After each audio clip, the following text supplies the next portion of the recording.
அந்த எரிகோவை தகர்த்திடலாம்.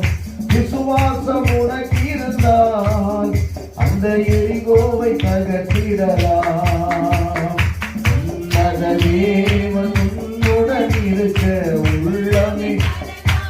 ஆமென்.